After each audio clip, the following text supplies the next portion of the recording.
வணக்கம். 8 மணி செய்திகளுக்காக உங்களை வரவேற்பது நான் அனிதா. முதலில் தலைப்புச் செய்திகளை பார்க்கலாம். காவிரியில் வரும் 21ஆம் தேதி முதல் 3000 கன அடி வீதம் 10 நாட்களுக்கு தண்ணீர் திறக்க வேண்டும். கர்நாடகாவிற்கு காவிரி மேற்பார்வை குழு உத்தரவு. தமிழகத்திற்கு ஒரு சொட்டு நீர் கூட தர முடியாது என்று கர்நாடக அரசு திட்டவட்டம். மாண்டியா மாவட்டம் முழுவதும் துணை ராணுவம் அதிரடிப்படையினர் குவிப்பு. ராம்குமாரின் பிரேத பரிசோதனை நாளைக்கு ஒத்திவைப்பு. சிறையில் மரணம் அடைந்தது குறித்து தாமாக முன்வந்து வழக்கை விசாரிக்கிறது மனித உரிமைகள் ஆணையம். ராம்குமார் கொலை செய்யப்பட்டிருக்கலாம் என்று தொல் திருமாவளவன் கூறியிருப்பது உண்மையாக இருக்கலாம். இணையதளத்தில் நியூஸ் 7 தமிழ் நேயர்கள் கருத்து. இடவசதி இல்லாத தனியார் பள்ளிகளின் அங்கீகாரத்தை ரத்து செய்ய கோரும் வழக்கு. பள்ளிக் கல்வித்துறை செயலாளர் ஆஜராகி விளக்கமளிக்க உயர்நீதிமன்றம் உத்தரவு.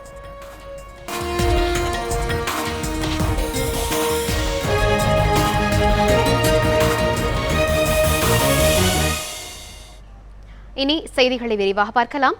காவிரியில் வரும் 21ஆம் தேதி முதல் 10 நாட்களுக்கு 3000 கன அடி வீதம் தண்ணீர் திறக்க கர்நாடகாவிற்கு காவிரி மேற்பார்வை குழு உத்தரவிட்டுள்ளது. காவிரி விவகாரம் தொடர்பாக தமிழக, கர்நாடக அரசுகள் காவிரி மேற்பார்வை குழுவை அணுக உச்சநீதிமன்றம் அறிவுறுத்தி இருந்தது.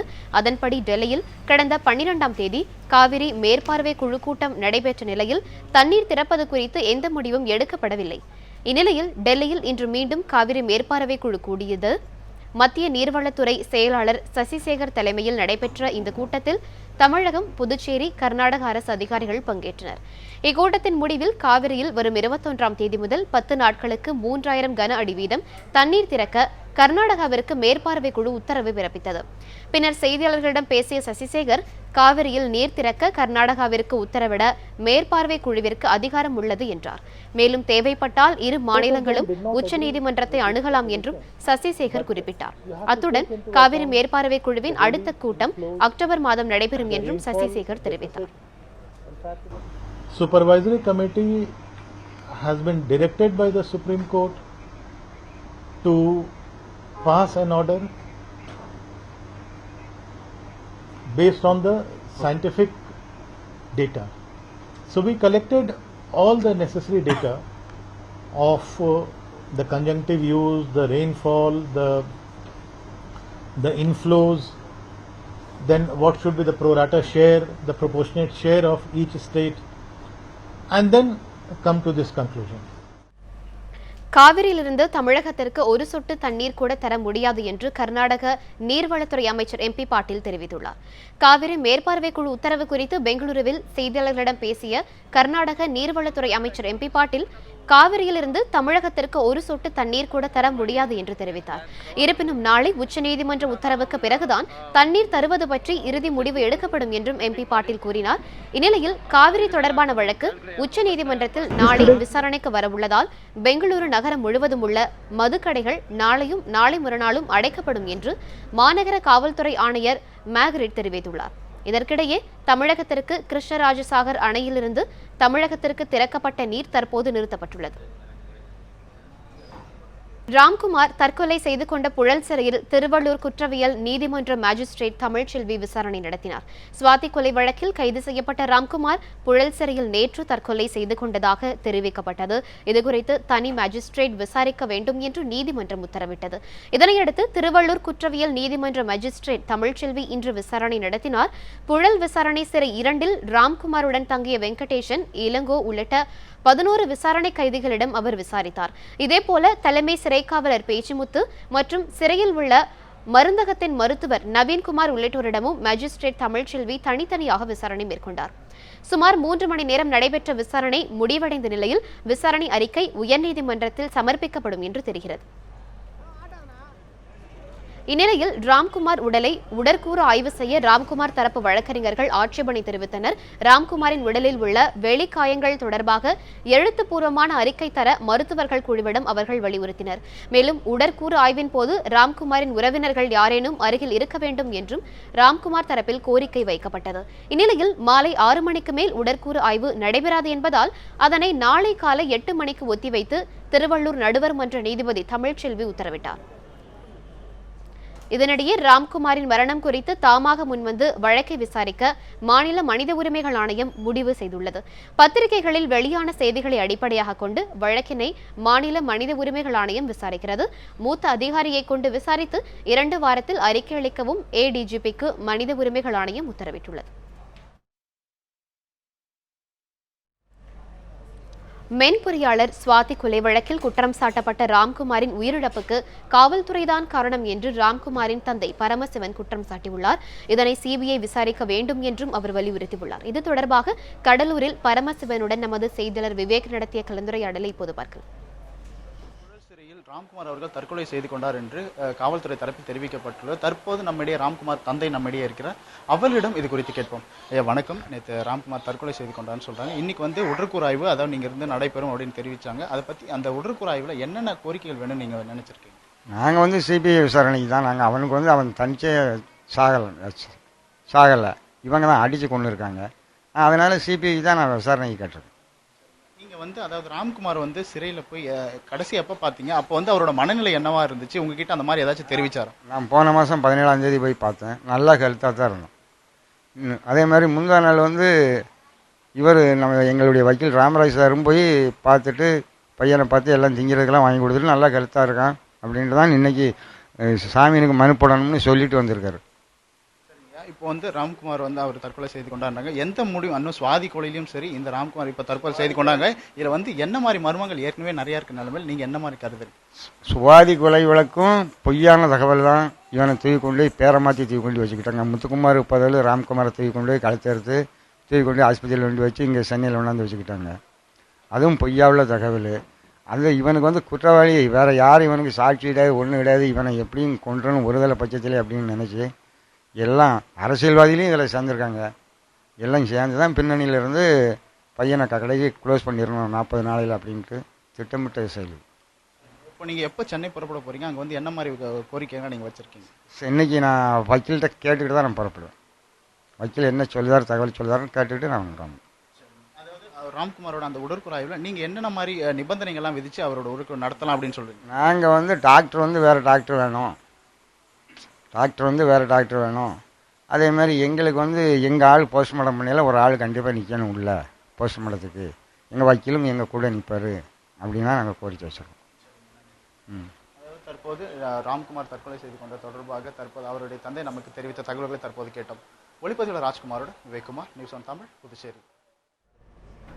ராம்குமார் கொலை செய்யப்பட்டிருக்கலாம் என்று தொல் திருமாவளவன் கூறியிருப்பது பற்றி நியூஸ் 7 தமிழ் நேயர்களிடம் இணையதளம் வாயிலாக கருத்து கேட்டிருந்தோம். அதற்கு உண்மையாக இருக்கலாம் என்று 61.66% பேர் கருத்து தெரிவித்துள்ளனர். ஆதாரமற்ற குற்றச்சாட்டு என்று 16.18% பேரும், நீதி விசாரணை தேவை என்று 22.16% பேரும் கருத்து கூறியுள்ளனர். இதே கருத்தை ட்விட்டர் பக்கத்தில் கேட்டிருந்தோம். அதற்கு உண்மையாக இருக்கலாம் என்று 48% பேரும், ஆதாரமற்ற குற்றச்சாட்டு என்று 22% பேரும், நீதி விசாரணை தேவை என்று 30% பேரும் கருத்து தெரிவித்துள்ளனர். போதிய இடவசதி இல்லாமல் செயல்படும் தனியார் பள்ளிகளின் அங்கீகாரத்தை ரத்து செய்வது தொடர்பான வழக்கில் நவம்பர் 7ஆம் தேதி பள்ளிக்கல்வித்துறை முதன்மை செயலாளர் நேரில் ஆஜராகி விளக்கம் அளிக்க சென்னை உயர்நீதிமன்றம் உத்தரவிட்டுள்ளது. மாற்றம் இந்தியா அமைப்பின் இயக்குநர் பாடம் நாராயணன் என்பவர் சென்னை உயர்நீதிமன்றத்தில் பொதுநல மனு ஒன்றை தாக்கல் செய்தார்.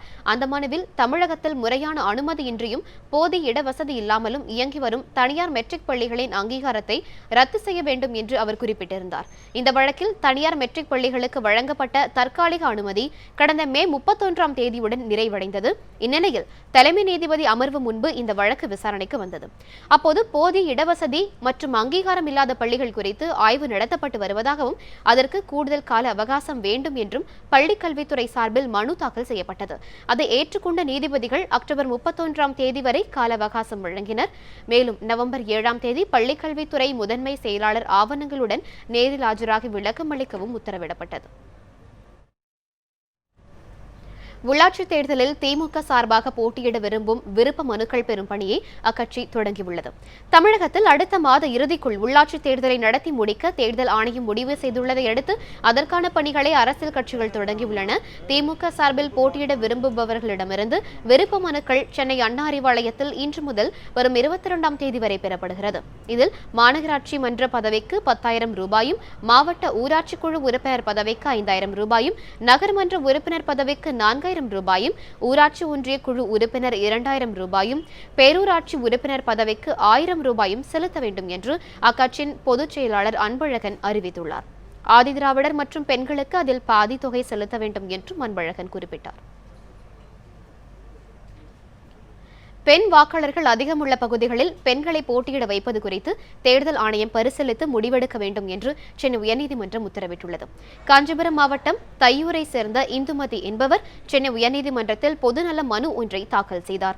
அதில் கடந்த செப்டம்பர் 1ஆம் தேதி வெளியிடப்பட்ட வாக்காளர் பட்டியலின்படி தையூர் பஞ்சாயத்தில் ஆண் வாக்காளர்களை விட பெண் வாக்காளர்கள்தான் அதிகம் உள்ளதாகவும், எனவே தங்கள் பஞ்சாயத்துக்குட்பட்ட பகுதியில் பெண்களுக்கு சுழற்சி முறையில் தேர்தலில் போட்டியிட வாய்ப்பு வழங்க வேண்டும் என்றும் கூறியிருந்தார். மேலும் தங்கள் பஞ்சாயத்தில் படித்த அரசியல் அனுபவம் வாய்ந்த பெண்கள் அதிகம் உள்ளதால் பெண்களுக்கு அதிக ஒதுக்கீடு வழங்க உத்தரவிட வேண்டும் என்றும் அந்த மனுவில் அவர் கூறியிருந்தார். இந்த வழக்கை விசாரித்த தலைமை நீதிபதி SK கவுல் தலைமையிலான அமர்வு உள்ளாட்சி தேர்தலுக்கான தேதி குறித்த அறிவிப்பாணையை வெளியிடுவதற்கு முன்பே இந்த கோரிக்கையை சட்டப்படி பரிசீலித்து தகுந்த முடிவை அறிவிக்க வேண்டும் என்று தமிழக அரசுக்கும் தேர்தல் ஆணையத்திற்கும் உத்தரவிட்டு இந்த வழக்கை முடித்து வைத்தனர். மேலும் பல செய்திகள் காத்திருக்கின்றன, அவற்றை பார்க்கலாம் ஒரு சிறிய இடைவேளைக்கு பிறகு.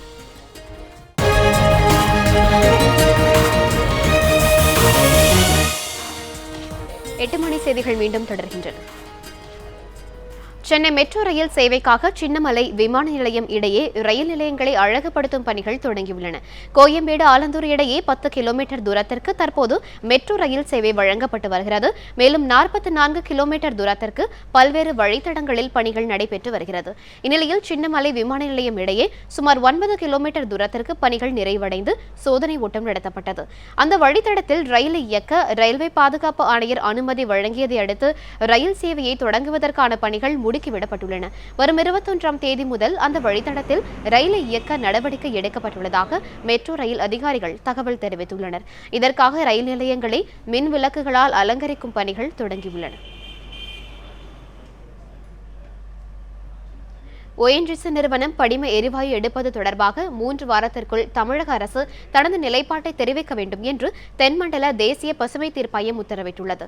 காவிரி டெல்டா மாவட்டங்களான நாகை, திருவாரூர், தஞ்சை ஆகியவற்றில் ஷேல் எரிவாயு எனப்படும் படிமப்பாறை எரிவாயு எடுப்பதற்கு மத்திய அரசு கடந்த 2013ஆம் ஆண்டு உத்தரவிட்டது. இந்த திட்டத்திற்கு தடை விதிக்க கோரி காவிரி விவசாயிகள் சங்கம் சார்பில் PR பாண்டியன் உள்ளிட்டோர் தென்மண்டல தேசிய பசுமை தீர்ப்பாயத்தில் வழக்கு தொடர்ந்தனர். இந்த வழக்கு நீதிபதி ஜோதிமணி, சுற்றுச்சூழல் நிபுணர் PS ராவ் ஆகியோர் முன்பு விசாரணைக்கு வந்தது. அப்போது மனுதாரர் தரப்பில் ஆஜராகிய வைகோ படிம எரிவாயு எடுக்க தடை செய்ய வேண்டும் என்று கூறினார்.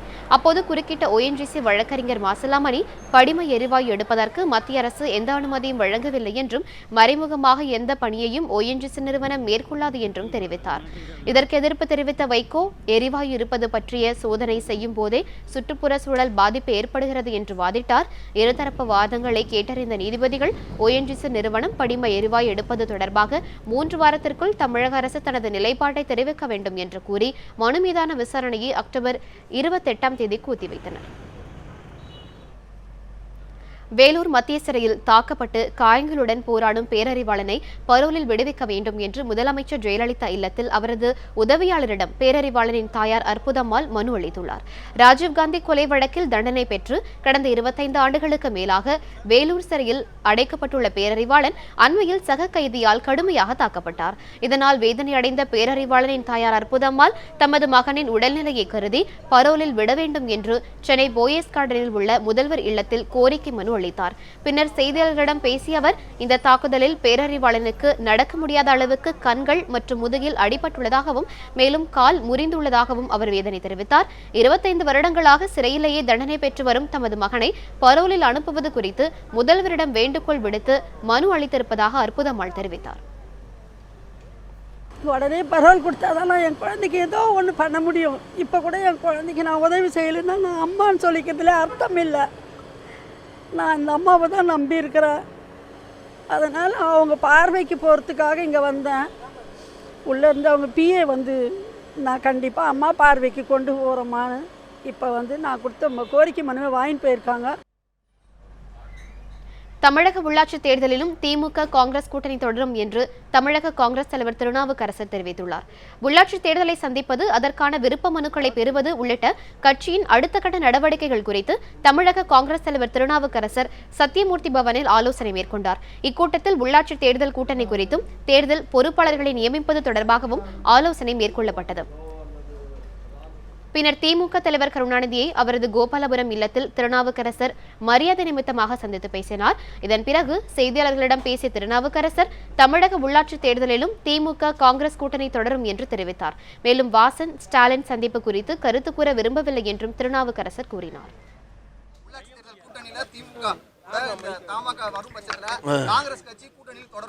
அப்படி வந்த பிறகு என்கிட்ட கேளுங்க. இல்ல கூட்டணி அப்படிலாம் வந்துருச்சுன்னா வந்த பிறகு இந்த மாதிரி கூட்டணி வந்திருக்கேன் என்ன சொல்றீங்கன்னு அப்ப கேளுங்க. இப்ப யூகங்களுக்கெல்லாம் நீங்க பண்ற கெஸ்டுக்கெல்லாம் பதில் சொல்ல முடியாது. யூகம் என்ன ஜோசியம் இதுக்கெல்லாம் கேசியம் இதுக்கெல்லாம் பதில் சொல்ல முடியாது. விழுப்புரம் நகர திமுக செயலாளர் செல்வராஜ் படுகொலை வழக்கில் கூலிப்படையை சேர்ந்த 11 பேரை தனிப்படை போலீசார் கைது செய்துள்ளனர். விழுப்புரம் நகர திமுக செயலாளராக இருந்த செல்வராஜ் கடந்த 14ஆம் தேதி அதிகாலையில் நடைபயிற்சியில் ஈடுகொண்டிருந்த போது மர்ம நபர்களால் வெட்டி படுகொலை செய்யப்பட்டார். இச்சம்பவம் தொடர்பாக 4 தனிப்படைகள் அமைக்கப்பட்டு தேடுதல் வேட்டை நடந்து வந்தது. இந்த கொலையில் தொடர்புடைய விழுப்புரம், காஞ்சிபுரம் மற்றும் சென்னையை சேர்ந்த கூலிப்படையினர் 11 பேரை தனிப்படை போலீசார் கைது செய்தனர். கடந்த ஆண்டு விழுப்புரத்தில் கொலை செய்யப்பட்ட ரவுடி பத்தர் செல்வத்தின் கொலைக்கு பழி தீர்க்கவே செல்வராஜ் கொலை செய்யப்பட்டதாக விசாரணையில் தெரியவந்தது. கைது செய்யப்பட்டவர்களிடமிருந்து நாட்டு வெடிகுண்டுகள், கொலைக்கு பயன்படுத்திய கத்திகள், கார், இருசக்கர வாகனங்களை போலீசார் பறிமுதல் செய்தனர். கொலை வழக்கு சம்பந்தமாக இப்போ 11 பேர் அரெஸ்ட் பண்ணியிருக்கோம். இன்னும் 2 நபர்கள் அவர்கள் இப்போ மத்திய சிறைச்சாலையர்கள் அவர்களை அரெஸ்ட் செய்ய வேண்டும். அதற்குண்டான நடவடிக்கை மேற்கொள்ளப்பட்டு வருகிறது. மேலும் தலைமறைவாக ஒரு குற்றவாளி இருக்கிறார், இந்த கூலிப்படையை சேர்ந்தவர். அவரை நாங்கள் இன்னும் தனிப்படை தேடிக்கொண்டு தான் இருக்கிறோம். சேலத்தில் குண்டும் குழியுமாக உள்ள சாலைகளை சீரமைக்காத மாநகராட்சி நிர்வாகத்தை கண்டித்து மார்க்சிஸ்ட் கம்யூனிஸ்ட் கட்சியினர் சாலையில் சமாதி கட்டி ஒப்பாரி வைக்கும் நூதன போராட்டத்தில் ஈடுபட்டனர். சேலம் மாநகராட்சிக்கு உட்பட்ட 60 கூட்டங்களிலும் சாலைகள் குண்டும் குழியுமாக பயன்படுத்த முடியாத நிலையில் உள்ளதாக பொதுமக்கள் குற்றம் சாட்டியுள்ளனர். சாலைகளை சீரமைக்க வலியுறுத்தி பல்வேறு அமைப்பினரும் பலகட்ட போராட்டத்தில் ஈடுபட்டும் உரிய நடவடிக்கை எடுக்கப்படவில்லை என்று கூறப்படுகிறது. மாநகராட்சி நிர்வாகத்தை கண்டித்தும் சாலைகளை சீரமைக்க வலியுறுத்தியும் மார்க்சிஸ்ட் கம்யூனிஸ்ட் கட்சி சார்பில் நூதன போராட்டம் நடைபெற்றது. சாலையில் சமாதி எழுப்பி அதற்கு மாலை அணிவித்து தாரை தப்பட்டை அடித்து நடத்தப்பட்ட போராட்டத்தால் பரபரப்பு நிலவியது. செத்து போன சாலை 5 வருஷமா செத்து போயிடுச்சுங்க அப்படின்னு சொல்லி இந்த சாலைக்கு ஒரு சமாதி கட்டி அஞ்சலி செலுத்தி ஒப்பாரி வச்சு ஒரு நூதன போராட்டத்தை நடத்தி இருக்கிறோம். ராமநாதபுரம் மாவட்ட ஆட்சியர் அலுவலகத்தில் இலங்கை அகதி ஒருவர் தீக்குளிக்க முயன்ற சம்பவம் பரபரப்பை ஏற்படுத்தியுள்ளது. ராமநாதபுரம் மண்டபம் முகாமில் வசித்து வரும் இலங்கை அகதி மனோஜ் என்பவர் ஏலச்சீட்டு நடத்தி வந்த நிலையில் அவரிடம் ஏலம் எடுத்த 14 பேர் பணத்தை திருப்பி தரவில்லை என்று கூறப்படுகிறது. அவர்கள் மீது உரிய நடவடிக்கை எடுக்க கூறி மாவட்ட ஆட்சியர் மற்றும் காவல்துறையினரிடம் பலமுறை புகார் அளித்தும் நடவடிக்கை எடுக்கவில்லை என்று கூறப்படுகிறது. இதனால் மனமுடைந்த மனோஜ் மாவட்ட ஆட்சியர் அலுவலகத்தில் தலையில் மண்ணெண்ணெய் ஊற்றி தீக்குளிக்க முயற்சித்தார். இதனையடுத்து அவரை தடுத்து நிறுத்திய போலீசார் விசாரணை மேற்கொண்டு வருகின்றனர். அந்த பணத்தை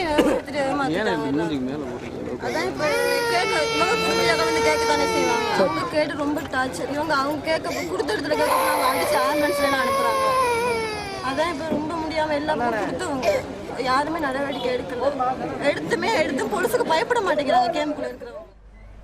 நெல்லை மாவட்டம் திசையன்விளையில் தசரா திருவிழாவை முன்னிட்டு வேட பொருட்கள் விற்பனை களை கட்டியது. தூத்துக்குடி மாவட்டம் குலசேகரப்பட்டினம் முத்தாரம்மன் கோவில் தசரா திருவிழா முக்கிய திருவிழாவாக கொண்டாடப்பட்டு வருகிறது. இந்த ஆண்டுக்கான திருவிழா வரும் 1ஆம் தேதி கொடியேற்றத்துடன் தொடங்குகிறது. திருவிழாவின் போது தமிழகத்தின் பல்வேறு பகுதிகளில் இருந்தும் லட்சக்கணக்கான பக்தர்கள் பல்வேறு வகையான வேடங்கள் அணிந்து நேர்த்திக்கடன் செலுத்துவர். தற்போது காளி வேடம் அணியும் பக்தர்கள் காவி உடை அணிந்து விரதத்தை தொடங்கியுள்ளனர். வேடம் அணியும் பக்தர்களுக்கு தேவையான கிரீடங்கள் பல வண்ண கலரில் விதவிதமாக தயாரிக்கப்பட்டு விற்பனைக்கு வந்துள்ளது. இதனால் திசையன்விளை மற்றும் உடன்குடி பகுதிகளில் தசரா வேட பொருட்கள் விற்பனை களை கட்டியுள்ளது.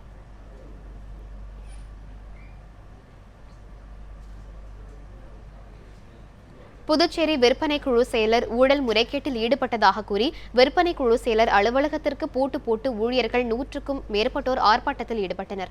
புதுச்சேரி விற்பனை குழு செயலராக உள்ள சண்முகம் பல்வேறு ஊழல் முறைகேட்டில் ஈடுபட்டதாகவும் அத்துறையில் பணியாற்றும் ஊழியர்களுக்கு 2 மாதங்களாக ஊதியம் வழங்கவில்லை என்றும் கூறப்படுகிறது. இதனை கண்டித்து விற்பனை செயலர் மீது நடவடிக்கை எடுக்க கோரியும் ஊதியம் வழங்க கோரியும் ஏராளமானோர் விற்பனை செயலர் அலுவலகத்தை முற்றுகையிட்டனர். மேலும் அலுவலகத்திற்கு பூட்டு போட்டு ஊழியர்கள் தங்கள் எதிர்ப்பை தெரிவித்தனர். அதாவது தவறு செய்த அதிகாரிகள் மீது உடனடியாக நடவடிக்கை எடுக்க வேண்டும். இன்று ஜூலை மற்றும் ஆகஸ்ட் மாத சம்பளத்தை உடனடியாக ஊழியர்களுக்கு வழங்கும் என்ற கோரிக்கையை வைத்து நாங்கள் இன்று ஆர்ப்பாட்டம் நடத்தி கொண்டிருக்கிறோம். இத்துடன் 8 மணி செய்திகள் நிறைவுற்றது. தொடர்ந்து பாருங்கள் நியூஸ் 7 தமிழ் செய்திகளை. வணக்கம்.